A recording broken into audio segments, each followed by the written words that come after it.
Hola! Vacation to Bali starts from rupees 22,999 only. GT Holidays. Hindustan College of Arts and Science, Chennai. 100% merit scholarship available. Admissions open for the academic year. 18 to 19 pages dialogue நம்ப மாட்டீங்க, ப்ராம்ப்டிங்கே இல்லாமல் வெறும் mic மட்டும் போட்டு நாங்கள் வந்து perform பண்ணோம். அவன் ஒரு இடத்துல கூட நிறுத்தலை. நானும் அவளும் சைல்ட்ஹுட் ஃப்ரெண்ட்ஸ். வனிதா வந்து நான் பொறுத்த வரைக்கும் நான் அவளை ரொம்ப ஸ்வீட்டாக தான் பார்த்துருக்கேன். இந்த மாதிரி ஒரு வனிதா வந்து நான் பார்த்தது கிடையாது. என்ன பெர்ஃபார்மன்ஸ் பண்ணாலும் சூப்பர்டா மச்சான், செம்மையா பண்ண, அந்த மச்சான் தான் செம்ம கியூட்டாக வரும் அவங்களுக்கு. எனக்கு அந்த போட்டோ தான். அசோக் நகரில் அவங்க வீடு இருக்கு. அப்போ வந்து இன்டர்வியூ பண்ணியிருக்கேன். அப்போ நான் போய் சொன்னேன், மேம் நான் உங்களை வந்து இன்டர்வியூ பண்ணேன் மேம், ஞாபகம் இருக்காங்க. அவங்க ஞாபகம் இல்லை ஆக்சுவலி. என் பூச்ச ஷக்கீலாக்கா வந்து என் ஹஸ்பண்டோட ரொம்ப சந்தோஷமா இருக்கு ஐஸ்வர்யாவோட வளர்ச்சியை பார்க்கும்போது. சரி, நம்மலாம் ஒன்னா ஒர்க் பண்ணியிருக்கோம்.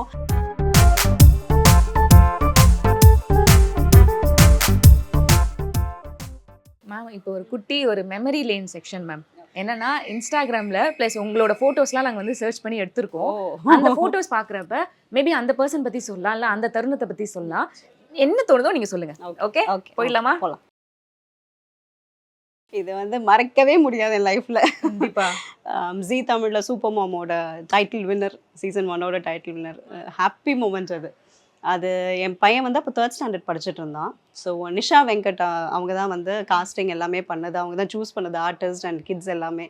ஸோ எனக்கு என்ன ஒரு ஆசைனா, நம்ம நிறைய ரியாலிட்டி ஷோஸ் போயிருக்கோம், நம்ம பசங்க என்ன பண்ண போகிறாங்க, அவங்களுக்கு ஒரு எக்ஸ்போஜர் தேவை இல்லையா? நம்ம என்ன தான் வீட்டில் இருந்து பார்த்துக்கிட்டாலும், ஸ்கூலுக்கு போனாலும், கிளாஸ்லாம் அட்டன் பண்ணாலும் அவங்களுக்கு அந்த ஒரு ஃபியர் வந்து போகணும்னு நான் நினைப்பேன். ஒரு ஸ்டேஜ் ஃபியர். ஏன்னா அவங்க வந்து ஸ்கூல்லலாம் பர்ஃபார்மன்ஸ் பண்ணும்போது ஒரு ஸ்டேஜ் ஃபியராக இருக்கட்டும், ஒரு என்ன சொல்கிறது, அவங்க இறங்கி போய் சில விஷயங்கள்லாம் செய்யணும்னு நான் நினைப்பேன்.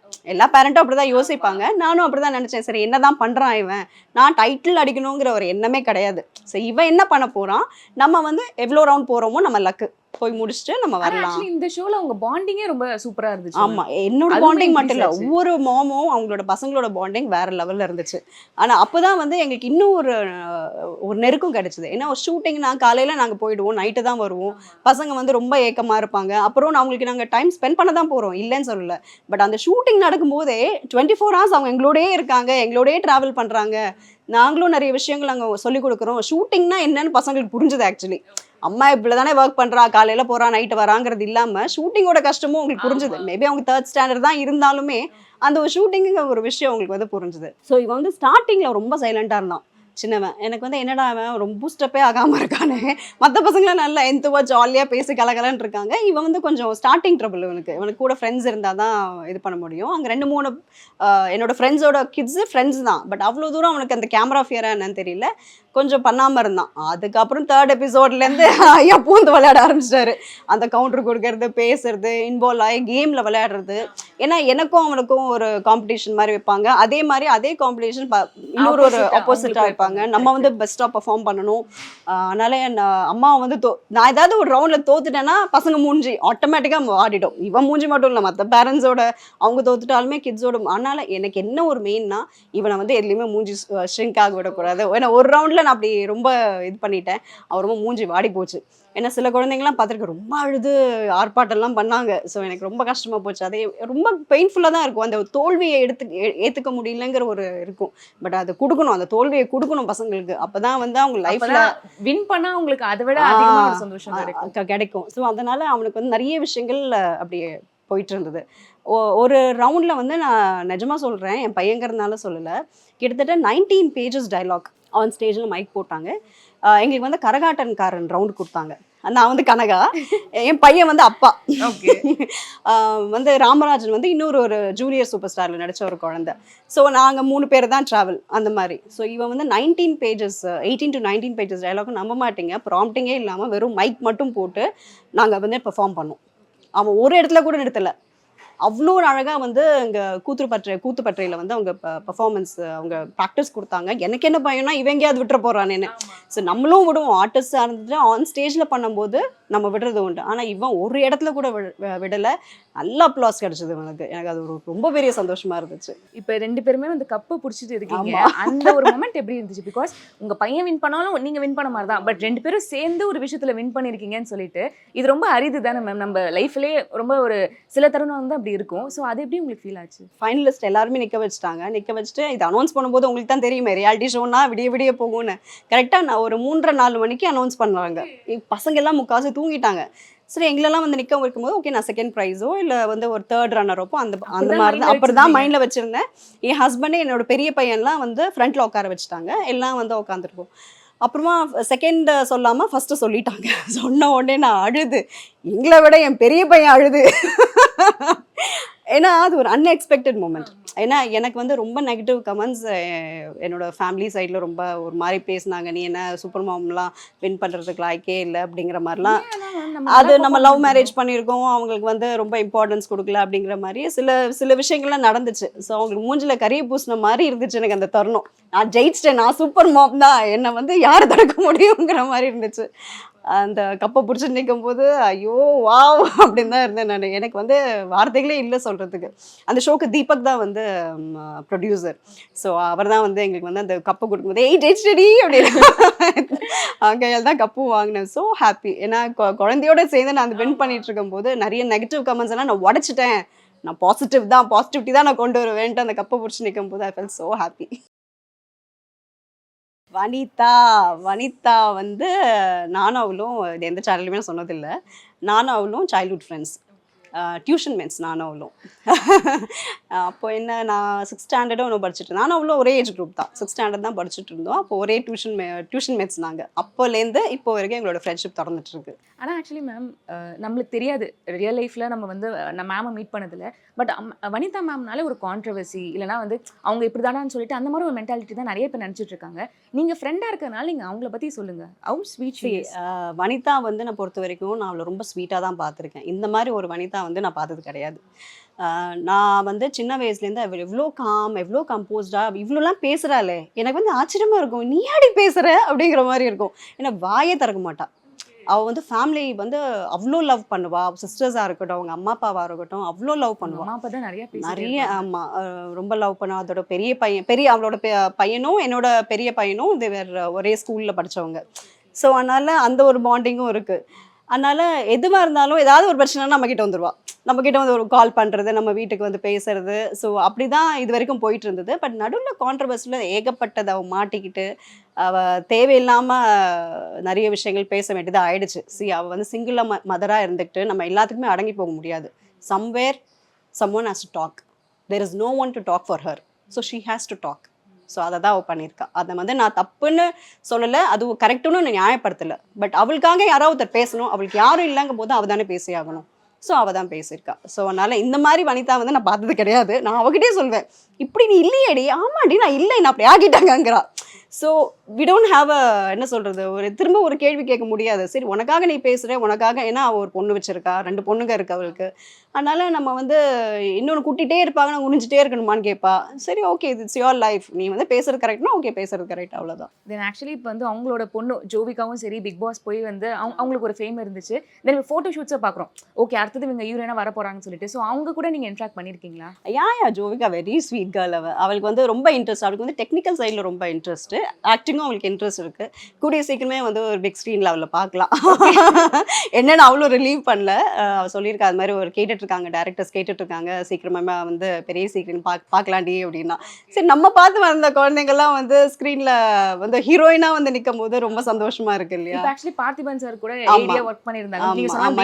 முடிச்சாச்சு, மேபி இப்போ எப்படி வரப்போகுது நம்ம வெயிட் பண்ணி தான் பார்க்கலாம். ஆமாம் கண்டிப்பாக.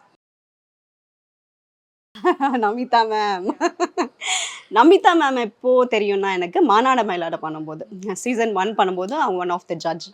ஸோ அப்பவே வந்து ஜட்ஜ் ஃபீலே வராது. ஆனா நிப்பாங்க இப்படி, நான் போய் இப்படி நிப்பேன், யோசிச்சு பாருங்க எப்படி இருக்கும்னு. உடனே வந்து கட்டி பிடிச்சிருப்பாங்க. அவங்க என்ன பெர்ஃபார்மன்ஸ் பண்ணாலும் ஏய் சூப்பர்டா மச்சான் செமையா பண்ண, அந்த மச்சான் தான் செம கியூட்டாக வரும் அவங்களுக்கு. So she's very sweet. இது வந்து புது புது அர்த்தங்கள்ல she played a guest role. Zee தமிழில் வந்து தேவயானி மேமோட அதில் வந்து கெஸ்ட் ரோல்லாம் பண்ணாங்க. அப்போ நாங்கள் மீட் பண்ணோம். ஸோ ஷீஸ் வெரி அதே தான், ஏய் மச்சான் எப்படி இருக்கேன் நல்லா இருக்கேன். அது நாங்கள் எவ்வளோ வருஷம் கழிச்சு பார்க்குறோம், கிட்டத்தட்ட 10 years கழிச்சு பார்க்குறோம். Meeting 1 to 1 each. அது மச்சான் நல்லா இருக்கியா, நல்லா இருந்துச்சுல, அதே டாக்கிங். அது மறக்காம அவங்க நினைக்கணும்னா நம்ம எவ்வளோ வந்து என்ன சொல்ல ஆர்டிஸ்ட்டை பார்த்துட்டு வந்திருக்காங்க, நிறைய காம்படிஷன்ஸ் போயிருந்தது, எல்லாமே பார்த்துருக்காங்க. ஸோ என்ன ஞாபகம் வச்சுக்கணுங்கிற அவசியமே கிடையாது. ஸ்வேதான் பேரை சொல்லி சொன்னாங்க. I feel so happy. ஐயோ, இது ஆக்சுவலி இவர் கூட நீங்க இன்னொரு பிக் இருக்க மாதிரி இருந்துச்சு. பட் இது ரொம்ப பர்சனலா அந்த மாதிரி இருந்துச்சு. அதனால தான் இந்த பிக் காட்டுறேன். இந்த பிக் வந்து நான் மகராசி ஷூட்டிங் பண்ணிட்டு இருந்தோம் ஏஆர்எஸ் கார்டன்ல. அப்போ வந்து நாங்க நிறைய ஆர்டிஸ்ட் இருந்தோம். அப்போ வந்து காத்து வாக்குல 2 காதல் இந்த ஷூட்டிங் போயிட்டு இருந்தது. விஜய் சேதுபதி சார் இருக்காருங்க. எங்க எல்லாருக்கும் அவரோட போட்டோ எடுத்தே ஆகணும். என்ன கம்மியா, என்ன டைரக்டர் வந்து கொஞ்சம் பிரேக்கை விட்டுட்டு லேட் ஆனாலும் பரவாயில்ல சீன்ஸ்க்கு போறதுக்கு நம்ம எல்லாம் போய் போட்டோ எடுத்துட்டு வந்துடலாம் அப்படின்ட்டு எல்லாரும் கேரவான் கிட்ட போயிட்டு ஆல்ரெடி நாங்க அசிஸ்டன்ஸ் அமிச்சு பெர்மிஷன் கேட்டு வச்சிருந்தோம். இந்த மாதிரி நாங்களாம் இருக்கோம், வந்து ஃபோட்டோ எடுத்துக்கலாமா, ஜஸ்ட் ஃபோட்டோ தான், டிஸ்டர்ப் பண்ண மாட்டோம். வருஷம் உடனே சொல்லிட்டாரு. பிரேக்ல விட்டாச்சு, சாப்பிட கூட இல்லை, போங்க. கேரவன் போய் ஒருத்தருக்கா அவர் வந்து இம்பார்ட்டன்ஸ் ரொம்ப கொடுத்து, நீங்கள் என்ன கேரக்டர் பண்ணுறீங்க, இந்த சீரியல் பண்ணுறீங்களா, ஃபோட்டோக்கு அவ்வளோ நேரம் பொறுமையாக கொடுத்து, வாங்க வாங்க வாங்க. எனக்கு அந்த ஃபோட்டோ தான் ஃபஸ்ட்டு ஷோல்டர் மேலே கை போட்டார். அப்புறமா அப்படி எடுத்த உடனே இந்த ஃபோட்டோ தான். அதுக்கப்புறமா ஷோல்டர் மேலே வச்ச ஒரு ஃபோட்டோ. எனக்கு ரொம்ப சந்தோஷமா இருந்தது. வீட்டுக்கு வந்து பையன்கிட்டலாம் காமிச்சு வெறுப்பேத்திட்டு இருந்தேம்மா, எப்பமா எடுத்த நீ அப்படின்னு. விஜய் சேதுபதி சார் அவ்வளவு பிடிக்கும். எனக்கு ரொம்ப பிடிக்கும். ஏன்னா வந்து அவரோட கெரியர் ஸ்டார்ட் பண்ணதுலேருந்து அவரை பார்த்துக்கிட்டே இருக்கும். அவரோட வளர்ச்சி வந்து எனக்கு ரொம்ப பிடிச்சது. அவர் எடுத்திருக்க கேரக்டர்ஸு எனக்கு ரொம்பவே பிடிக்கும்.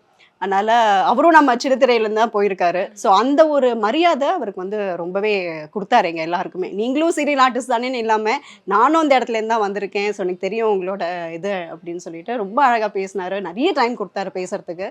அப்புறமா சரி ஓகேவா, எல்லாம் ஓகேவா, நீங்கள் ஷூட்டிங் போகணும்ல போங்க அப்படின்னு சொல்லிட்டு ரொம்ப ஸ்வீட்டாக அவர் வந்து நடந்துக்கிட்டாரு. மேம் இப்போ நீங்கள் 2 பேருமே ஒரே இண்டஸ்ட்ரியில் தான் இருந்திருக்கீங்க. ஸோ கண்டிப்பாக பேசிப்பாங்க, இப்போ ஒரு பையன் வரான் அப்படின்னு சொல்லிட்டு. அந்த மாதிரிலாம் பேச்சு நீங்கள் கேள்விப்பட்டிருக்கீங்களா இவர் ஹீரோ ஆகுறதுக்கு முன்னாடி? இல்லை, அப்படி நான் கேள்விப்பட்டதில்லை. பட் ஆனால் இவரோட சீன்ஸ்லாம் நான் பார்த்துருக்கேன். அவரோட சீன்ஸ்லாம் பார்த்துருக்கேன். பட் யார் என்னன்னு எனக்கு தெரியாது. அப்போ நமக்கு வந்து தெரியறதுக்கு வாய்ப்பே இல்லையே.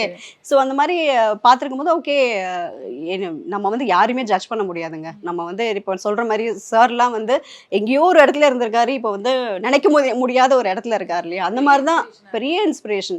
அதே மாதிரி தான் ஒவ்வொரு ஆர்டிஸ்ட்டுமே எங்கேயோ ஒரு இடத்துல வந்து ஒரு சின்ன ஒரு மைன்யூட்டாக ஒரு டாட் மாதிரி தான் தெரிவாங்க.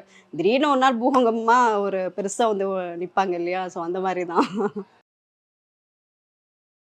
தேவயானி மேம் இது ஆக்சுவலி ஒரு கம்பேக் கொடுத்த மாதிரி தேவயானி மேம் அப்படி வந்தாங்க. ஸோ அந்த எக்ஸ்பீரியன்ஸ் எப்படி இருந்துச்சு? அது வந்து ஆக்சுவலி அவங்கள நான் முன்னாடினா ஒரு வேலண்டைன்ஸ் டேக்கும் என்னவோ அவங்கள நான் இன்டர்வியூ பண்ணியிருக்கேன். எப்போ நான் சொல்கிறது வந்து அவங்களுக்கு குழந்தை பிறந்ததுக்கு அப்புறமா தான் நினைக்கிறேன். அப்போ தான் ஒரு இன்டர்வியூ பண்ணியிருக்கேன். அவங்களுக்கு வந்து அசோக் நகரில் அவங்க வீடு இருக்குது. அப்போ வந்து இன்டர்வியூ பண்ணியிருக்கேன்.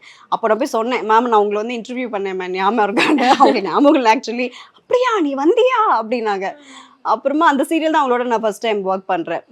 அவங்க வந்து ரொம்ப குழந்த மாதிரி. எங்களுக்கு வந்து ஃப்ளாட்டில் தான் நடக்கும் இந்த சப்ஜெக்டே, இந்த ஸ்டோரி புது புது அர்த்தங்கள். ஸோ ஒவ்வொரு ஆர்டிஸ்ட்டுக்கும் ஒவ்வொரு கதை. ஸோ எங்களுக்கு ஃப்ளாட்டுன்னு கொடுத்ததுனால ஒரு ஃப்ளாட்டை நாங்கள் எடுத்துருவோமா, அங்கே கிச்சன் இருக்குமா, இவங்க வந்து லஞ்ச் அங்கே தான். நாங்கள் எல்லாம் டைனிங் டேபிள் உட்காந்துட்டு வா வா வா நீ என்ன எடுத்துகிட்டு வந்து வீட்டிலேருந்து, நீ என்ன எடுத்துகிட்டு வந்து வா வா எல்லாம் டைனிங் டேபிள் வாங்க. வீட்டில் எல்லாம் அம்மா சொல்லுவாங்கல்ல, வாங்க வாங்க வாங்க எல்லாம் டேபிள் உட்காந்து சாப்பிடுங்க அப்படின்னு அந்த மாதிரி விரட்டிட்டு இருப்பாங்க. வா வா எல்லாம் ஒன்றா உட்காந்து தான் சாப்பிடுவோம். ஸோ அந்த சீரியல் சீக்கிரம் முடிஞ்சுட்டு எனக்கு ரொம்ப கஷ்டமாக இருந்துச்சு. ஏன்னா நாங்கள் எல்லாமே ரொம்ப நல்ல பாண்டிங்கில் வந்தோம். அது வந்து கொஞ்சம் ப்ரொலாங் ஆயிருந்தா இன்னும் கொஞ்சம் நல்லா இருந்திருக்குமே இருந்துச்சு. She is very sweet. கோலங்கள்லாம் பார்க்குறப்ப நீங்கள் பார்த்துருப்பீங்களா மேம்? அப்போ என்ன உங்களோட ரியாக்ஷன் இருந்துச்சு? இல்லை, கோலங்கள் பார்க்கும்போது அவங்க அப்போ தான் படங்கள் பண்ணிட்டு சீரியலுக்கு வந்த புதுசு. அவங்க வந்து அந்த சீரியல் 6-7 வருஷம் போச்சுன்னு நினைக்கிறேன். அது ஒரு பெரிய ஒரு சரித்திரம் படித்த சீரியல். அதெல்லாம் அவங்க பார்க்கும்போது வேற லெவலாக இருந்தாங்க. அதுவும் ப்ரெக்னென்சியோட அந்த சீரியல்லாம் பண்ணும்போது வேற லெவலு. அப்புறம் இப்போ அவங்க வந்து அதே மாதிரி தான் இருக்காங்க. அப்போ எப்படி நம்ம பார்த்தோமோ அதே மாதிரி தான் இருக்காங்க. அதே ஸ்வீட்னஸோட அப்படியே தான் இருக்காங்க அவங்க. டிபி இப்போ நம்ம ராதிகா மேம் அவங்களா பத்தி நம்ம சொன்னோம். இவங்களும் ஒரு மாதிரி அந்த ஒரு போல்ட் கேரக்டர் அந்த மாதிரி தான் சீரியல்ஸ் எடுத்து பண்ணுவாங்களே. சோ இவங்கள பத்தி சொல்லுங்க மேம். ஐயோ, நானும் இவ்வளோ செம்ம கலாய்ச்சி போவோம். நாங்கள் செட்டில் இருக்கும் போது நானும் இவ்வளோ ரொம்ப வருஷமா ஃப்ரெண்ட்ஸு. ஃபீல்டுக்கு நாங்கள் அதான் சொன்னேன், நாங்கள் அந்த ஒரு 25 இயர்ஸ்க்கு முன்னாடி நாங்கள் ட்ராவல், அவள் வந்து ரொம்ப சீனியர், அவள் வந்து படங்கள்லாம் பண்ணிவிட்டு அப்புறமா சீரியலுக்கு வந்திருக்கேன். நான் வந்து அப்போ தான் வந்து சீரியலுக்கு ஆங்கரிங் அப்படி இப்படின்னு ஆரம்பித்தேன். பட்டு அவள் டிபி வந்து அப்போ எப்படி இருந்தாலும் இப்போ வரைக்கும் அப்படிதான். தேவி பிரியாங்கிறத நாங்கள் டிபி தான் கூப்பிடுவோம். ஸோ அப்போ எப்படி இருந்தாலும் இப்போவும் அப்படிதான். அவள் வந்து இவ்வளோ டெடிக்கேட்டடாக இருக்க காரணம் வந்து அவளோட எக்ஸ்பீரியன்ஸ் அண்ட் ஹார்ட் ஒர்க் தான் நான் சொல்லுவேன். அவள் வந்து எவ்வளோ அவார்ட்ஸ் வாங்கியிருக்கலாம், அவளோட நடிப்புக்காக நிறைய அவார்ட்ஸ் வாங்கியிருக்கா. பட் அந்த கர்வம் மண்டைக்கு ஏறாமல் நான் இப்படி தான் அப்படின்னு இன்னும் வரைக்கும் இருக்கால்ல, அதுக்கு வந்து சல்யூட். என் புடிச்ச அவங்க ஹஸ்பண்ட் பத்தி நிறைய சொல்லிட்டீங்க. ஆமா. இப்ப கல்யாணம் லாஸ்டா ஆயிடுச்சு. ஏன்னா இப்ப எல்லா லவர்ஸ்க்குமே இருக்கிற ஒரு விஷயம், எப்படா கல்யாணம் பண்ணி நம்மளும் ஒரு வாழ்க்கை போவோம் அப்படின்னு சொல்லிட்டு. ஸோ கல்யாணம் ஆனா அந்த மொமெண்ட் எப்படி இருந்துச்சு உங்களுக்கு? எனக்கு வந்து என்ன சொன்னது, அப்பாடா ஒரு வழியா ஆயிடுச்சு, ஒரு வழியா ஆயிடுச்சுப்பா அப்படிங்கிற மாதிரி தான் இருந்துச்சு. இன்னொரு விஷயம் என்னன்னா, எங்களோட கல்யாணம் நாங்கள் ஆக்சுவலி லிவிங் டுகெதராக இருந்ததுக்கு அப்புறமா தான் கல்யாணம் பண்ணோம். ஸோ எங்களோட மேரேஜில் வந்து எங்களோட பெரிய பையன் இருப்பான். ஸோ அது ஒரு பெரிய ஸ்டோரி. அது வந்து மேபி நெக்ஸ்ட் இன்டர்வியூவில் நம்ம சொல்லலாம். அது ஒரு பெரிய கதை. அதை அவரை வச்சு சொன்னால் தான் நல்லாயிருக்கும். எனக்கு அவ்வளோ டீட்டெயில்டாலாம் பண்ண முடியாது, நான் சில பாயிண்ட்ஸ்லாம் மறந்துடுவேன். நீங்கள் என்னோட வேற ஒரு பிக்கை என்னோட இதுல இன்ஸ்டாலே நீங்கள் பார்த்தீங்கன்னா, நான் அவர் நடுவில் குழந்தை இருப்பான் ரிசப்ஷன் ஃபோட்டோவில். ஸோ அந்த மாதிரி தான் இருந்து அது ஒரு வெளியில் எங்கள் அம்மாவை எதிர்த்து நான் வெளியில் வந்துட்டு வேணான்னு சொல்லிட்டு நான் அவரோடய வாழ்ந்துட்டு இருந்தேன். அதுக்கப்புறமா குழந்தைலாம் பிறந்ததுக்கப்புறம் எங்கள் அம்மா ஆட்டோமேட்டிக்காக ஏற்றுக்கிட்டாங்க. அப்புறமா அவங்க வீட்டில் சொல்லி அது பெரிய ஒரு கல்யாணமாக நடந்துச்சு. ஆனால் ஏன் மேம் ஃபஸ்ட்டே அவங்களை எதிர்த்து கல்யாணம் பண்ணிக்கல நீங்கள்? கல்யாணம் பண்ணிக்கல, நாங்கள் லிவிங் டுகெதர் வந்து ரெஜிஸ்டர் பண்ணிட்டோம். ஸோ ரெஜிஸ்டர் மேரேஜ் பண்ணிட்டோம். ஸோ தாலி கட்டி கல்யாணம் பண்ணதான் இவங்க வீட்லேயும் சம்மதிக்கணும், எல்லாம் ஒன்றா சேர்ந்து பண்ணிக்கலாமேன்னு அப்படி இருந்தது. ஒரு ஃபேமிலியில் ஒரு அரசர் புரசல்லாம் இருக்கும் இல்லையா. ஸோ அந்த மாதிரி கூட வரைக்கும் நின்னாரு, நான் இருக்கேன் உனக்கு, நீ எதுக்கும் கவலைப்படாத அப்படின்ட்டு. ஸோ அப்புறம் ஒன் ஃபைனல் டே வந்து எல்லாம் மீட் பண்ண வச்சு எல்லாம் சுமூகமாக நடந்து கல்யாணம் ஒரு வழியாக ஆயிடுச்சுப்பா, கல்யாணம் கட்டியாச்சுப்பா அப்படிங்கிற மாதிரி இருந்தது. இப்போ கல்யாணம் ஆகி 23 இயர்ஸ் ஆகுது மேம். ஸோ கண்டிப்பாக நிறைய தருணத்தில் நீங்கள் ரொம்ப லவ் பண்ணுறீங்க, அது பார்க்குறப்ப எங்களுக்கு தெரியுது. இப்போ இந்த புருஷனை கிடச்சிருக்கு நான் ரொம்ப லக்கிப்பா நிறைய வாட்டி தோணி இருக்கும். ஆனால் அதில் ஒரு மொமெண்ட் லைக் ரொம்ப ஆழமாக தோணுன ஒரு மொமெண்ட் பற்றி சொல்லணும்னா எது சொல்லுவீங்க? நிறைய விஷயங்கள் இருக்குது, நிறைய நான் சொல்லிக்கிட்டே போகலாம். சொல்லணுன்னா இப்போ என்ன சொல்லணுன்னா, எங்கள் அம்மா வந்து 2 இயர்ஸ் ஆச்சு, கொரோனாவில் அம்மா இறந்துட்டாங்க. ஸோ அப்போ வந்து எங்கள் அம்மா திருச்சியில் தான் இறந்தாங்க. ஸோ இங்கேருந்து அங்கே போகிறதுக்கு பாஸ்லாம் எடுத்து அது போகிறதுக்கு எல்லாமே வந்து ரொம்ப கிரிட்டிக்கலான ஒரு சுச்சுவேஷன் இருந்தது. செகண்ட் கொரோனா சொல்கிறேன். அப்போ வந்து நான் பசங்களையும் இங்கே விட்டுட்டு காலையில் எனக்கு நியூஸ் வருது, நான் ஹாஸ்பிட்டலில் அம்மா ஹாஸ்பிட்டலில் இருக்காங்க, நாங்கள் மார்ச்சுரிக்கு இதுக்கு எடுத்துகிட்டு வரணும், காட்டுக்கு எடுத்துகிட்டு வரணும் அப்படின்ட்டு அங்கே என்னோட கசின் வந்து இருந்து எனக்கு சொல்லிகிட்டே இருக்கா. நீங்கள் வேணால் வரலன்னா பரவாயில்ல, நாங்கள் இது கடைசி காரியம் பண்ணிடுறோன்னு சொன்னாங்க. என்னால் அது ஏற்றுக்கவே முடியல. நான் வந்து அவங்களோட பொண்ணு, நான் தான் ஒரே பொண்ணு தான் அவங்களுக்கு, ஒரே பொண்ணு. நான் பண்ண வேண்டிய ரைட்ஸ் அது வேறு யாரோ பண்ணுறது என்னால் ஒத்துக்கவே முடியாது. கொரோனா இருந்தாலும் பரவாயில்ல அப்படின்ட்டு என் ஹஸ்பண்ட் என்ன சொன்னார், நான் இருக்கேன், நான் உன்னை கூட்டிகிட்டு போகிறேன், நீ எதை கவலைப்படுற. நான் அழுதுட்டு இருக்கேன், உங்களுக்கு தெரியல எப்படி இருக்கும்னு. காலையில் அவர் 7 மணிக்கெலாம் பாஸ் போட்டு விஷயம் கேட்ட உடனே பாஸ் எல்லாம் போட்டு காரில் ஏறு அப்படின்னு சொல்லி காரில் ஏறி உடனே நாங்கள் இதுக்கு இப்போ திருச்சிக்கு போயிட்டோம். 12 o'clockலாம் ரீச் ஆகிட்டு அங்கே ஆனால் ஹாஸ்பிட்டல்லேருந்து அந்த ஆம்புலன்ஸ் வந்து பின்னாடியே காட்டு வரைக்கும் ட்ராவல் பண்ணி எங்கள் அம்மாவுக்கு நான் குள்ளியும் நான் தான் வச்சேன், அவங்க அஸ்தியும் நான் தான் கரைச்சேன். ஏன்னா எங்கள் அம்மா வந்து என்ன ஒரு ஆம்பளை பையன் மாதிரி தான் வளர்த்துருக்காங்க, எப்போவுமே நான் டவுன் பண்ணது கிடையாது. ஸோ இந்த விஷயமா இருக்கட்டுமே, நீ தைரியமாக முடிவெடுறி அப்படின்னு தான் ஒவ்வொரு தடவையும் சொல்லியிருக்காங்க. ஸோ இவருக்கு என்னென்னா விட்டு போயிருக்கலாம், நம்ம எதுக்கு போகணும், கொரோனா வந்தால் எல்லாருமே ஃபேமிலி அஃபெக்ட் ஆகிடுமேன்னு விட்டு போயிருக்கலாம். பட் அவர் அப்படி பண்ணலை. அது இனிஷியலாக அவங்க அம்மா தான், என்னோட அம்மா தான் அகேன்ஸ்டாக இருந்து. அதுக்கப்புறம் எங்கள் அம்மாவும் அவரும் பயங்கர கொஞ்சிப்பாங்க, பயங்கரமாக பேசிப்பாங்க. இன்ஃபேக்ட் எங்கள் அம்மா May 31 இறந்தாங்க. May 30 வரைக்கும் இங்கே அவரோட வீடியோ கால் பேசியிருக்காங்க. என் கூட பேசலை, அவர் கூட வரைக்கும் வீடியோ கால் பேசியிருக்காங்க. நான் கூட கேட்டேன், என்னம்மா அவனுக்கு ஃபோனே பண்ணலையே, பண்ணட்டுமாம்மான்னு நான் மெசேஜில் கேட்பேன். நான் அவங்கள ஷிகான் ரொம்ப டாக் பண்ணால் எனர்ஜிலாம் வேஸ்ட் ஆகுது அப்படின்னு. இல்லடி நான் நாளைக்கு பண்ணுறேன் அப்படின்னாங்க. அதுதான் கரெக்டாக நான் அவங்ககிட்ட பேசினது. காலையில் பார்த்தா இந்த மாதிரி ஒரு நியூஸ் வந்தபோது என்னால் ஏற்றுக்கவே முடியல. அப்புறம் திருச்சியில் போய் அவங்களுக்கு செய்ய வேண்டிய ரைட்ஸ்லாம் செஞ்சுட்டு அப்புறம் அதுக்கப்புறமா தான் நாங்கள் ஹோட்டலில் போய் ஸ்டே பண்ணோம். ஏன்னா நைட்டே ட்ராவல் பண்ணி வர முடியாது, அதுக்கு அடுத்த நாள் தான் வரணும். அப்போ தான் வந்து எனக்கு நிறைய நாள் தோணி இருக்கு. பட் அன்றைக்கி எனக்கு ரொம்ப ஸ்ட்ராங் ஃபீலிங்காக இருந்தது. இவர் இல்லைன்னா என்னோட லைஃப் என்ன ஆயிருக்கும். எல்லாத்துக்குமே வந்து ஒரு சப்போர்ட் வேணும் இல்லையா. அது இது எவ்வளோ பெரிய சப்போர்ட், எவ்வளோ பெரிய மாரல் சப்போர்ட். ஸோ அதனால இவர் என் கூட இருக்கிறது வந்து I'm really God's bless me so much. ஷக்கீலாக்கா வந்து என் ஹஸ்பண்டோட வெரி க்ளோஸ் ஃப்ரெண்ட். அவங்க 2 பேரும் வந்து 95-96லேருந்து ஃப்ரெண்ட்ஸு. அவரு அப்புறம் ஷக்கீலாக்கோட சிஸ்டர் ஷீதல் இருக்காங்க இல்லையா, அவங்க எல்லாம் ஒரே அப்போ வந்து அந்த படங்கள் பண்ண டைம்ல என் ஹஸ்பண்டும் நடிக்கிறதுக்காக தான் சென்னை வந்தாரு, டைரக்ஷன் பண்றதுக்கு இல்லை, மஞ்சப்பை தூக்கிட்டு நானும் நடிக்க போறேன்டா அப்படின்னு வந்தவர். அதுக்கப்புறமா தான் அவருக்கு வந்து சரி வாய்ப்புகள் சரியா அமையலன்னொடனே அவர் வந்து டைரக்ஷன்ல இன்ட்ரெஸ்ட் ஆகி டைரக்ட் பண்ண ஆரம்பிச்சாரு. ஸோ ஷக்கீலாக்கா வந்து எங்கள் ஃபேமிலி ஃப்ரெண்ட் மாதிரி. ஸோ இது ஒரு ஃபங்க்ஷனில் எடுத்த ஃபோட்டோ அது. ஸோ வெரி க்ளோஸ் அவங்க எங்களுக்கு. ஐஸ்வர்யா ராஜேஷ் எப்ப எடுத்தது மேம்? எந்த இயர் இது வந்து MM2 பண்ணும்போது ஐ திங்க் 2008 or 2009 நினைக்கிறேன். அப்போ எடுத்த பாண்டிச்சேரியில எடுத்த பிக். ஆமா பின்னாடி பார்த்தது. Okay okay. அங்க வந்து நாங்க எல்லாருமே வந்து கண்டஸ்டன்ஸ் நாங்க எல்லாமே பெர்ஃபார்ம் பண்ண போயிருந்தோம். அது மாநாட மயிலாடைக்கு தான் நாங்க வந்து அவுட்டோர் ஷூட்டிங் போயிருந்தோம். அப்போ வந்து ஒரு குரூப்பா எடுத்தோம், தனித்தனியா எடுத்துக்கிட்டோம். ஷீ இஸ் வெரி இதுவா செம்ம கலாச்சு பேசுவாங்க. ரொம்ப சந்தோஷமா இருக்கு ஐஸ்வர்யாவோட வளர்ச்சியை பார்க்கும்போது. சரி நம்மலாம் ஒன்னா ஒர்க் பண்ணியிருக்கோம், நம்ம ஒரே டான்ஸ் கிளாஸ்ல ப்ராக்டிஸ் பண்ணியிருக்கோம், ஒரே தட்டெல்லாம் சாப்பிட்ருக்கோம், ஊட்டிலாம் விட்டுருக்கோம். ஸோ அப்படி ஒரு ஆர்டிஸ்ட் வந்து இப்போ பெருசா நிற்கிறாங்கும் போது feeling so proud of her. Okay. அவங்களோட எந்த படம் உங்களுக்கு ரொம்ப பிடிச்சமான ஒரு படம்னா? எனக்கு வந்து விஜய் சேதுபதி சாரோட நடிச்சாங்களே ஒரு படம், அந்த தர்மதுரையா, தர்மதுரை எனக்கு ரொம்ப பிடிக்கும். அந்த படமும் பிடிக்கும். அதுக்கப்புறம் இல்ல அதுக்கப்புறம் இன்ஸ்டால தான் நான் ஹாய் பாய்லாம் சொல்லிக்கிறேன். பட் நான் அவங்க நம்பர் வாங்கி நான் பேசல. பட் நடுவில் நான் ஏதோ ஒரு ஃபங்க்ஷன்ல பார்த்து மீட் பண்ணும்போது அவளுக்கு நல்ல ஞாபகம் இருந்தது. என்ன கா எப்படி இருக்கீங்க, நல்லா இருக்கீங்களா அப்படின்னு சொல்லி கேட்டா. டிஃபைன் பண்ணணும்னு நினைக்கிறேன். நம்ம கூட நல்லா பேசுறாங்க பழகுறாங்க, பட் அவங்க ஒரு பொசிஷன் போகும்போதும் அதே வைபோட இருக்கிறாங்கன்னா அது ஒரு பெரிய விஷயம். அது இப்போ இருக்கிறது ரொம்ப அதிசயம். இப்போ இருக்கிற ஆர்டிஸ்ட்லாம் அந்த மாதிரி ஒரு வைபோட இருக்கிறது ரொம்ப பெரிய விஷயம். அந்த மாதிரி அவங்க இருக்காங்கன்னு நினைக்கும் போது ரொம்ப சந்தோஷமா இருந்துச்சு. ஆக்சுவலி நிறைய விஷயம் உங்ககிட்ட இருந்து நம்ம கத்துக்க வேண்டியதா இருக்கு. நிறைய எக்ஸ்பீரியன்ஸ் பத்தி நீங்க சொன்னீங்க. Thank you so much. Thank you so much. இதே மாதிரி 25 இயர்ஸ்ல 50 இயர்ஸ் அப்படியே போயிட்டே இருக்கணும். So all the very best. Thank you so much. Thank you. Hola!